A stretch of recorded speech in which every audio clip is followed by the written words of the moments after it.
কি সুন্দর সবুজে সবুজ উদ্ভিদ। উদ্ভিদের সৌন্দর্য নজরে আসে উদ্ভিদের পাতা থেকে। এই যে আকাশমণি উদ্ভিদ আমরা দেখতে পাচ্ছি, আপনারা মনে করতে পারেন আকাশমণির এগুলো হলো পাতা। আসলে পাতার মতো দেখতে, কিন্তু এগুলো পাতা নয়। কি চমৎকার ব্যাপার, তাই না?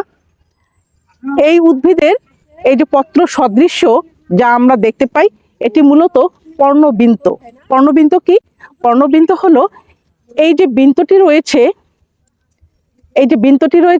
এই বৃন্তের রূপান্তরিত রূপ। মানে এই বৃন্তটি রূপান্তরিত হয়ে পত্র সদৃশ্য হয়েছে, এটি হলো পর্ণবৃন্ত। আকাশমণিতে যা আমরা দেখতে পাই এগুলো পাতা নয়, এগুলো মূলত পর্ণবৃন্ত। এরকম একটু চাঁদের মতো বাঁকা, সরু, লম্বা হয়ে থাকে এবং চর্মবৎ। মাটিতে পড়লেও সহজে পচে না বা নষ্ট হয় না। এবং এই পাতা রয়েছে প্রচুর পরিমাণে টক্সিন, যার ফলে এটি মাটিকে বিষাক্ত করে তোলে। মজার ব্যাপার হলো এই আকাশমণি উদ্ভিদের পাতা একবারই দেখা যায়। যখন এটি চারা গাছ থাকে তখন 2-4টি যৌগিক পত্র থাকে।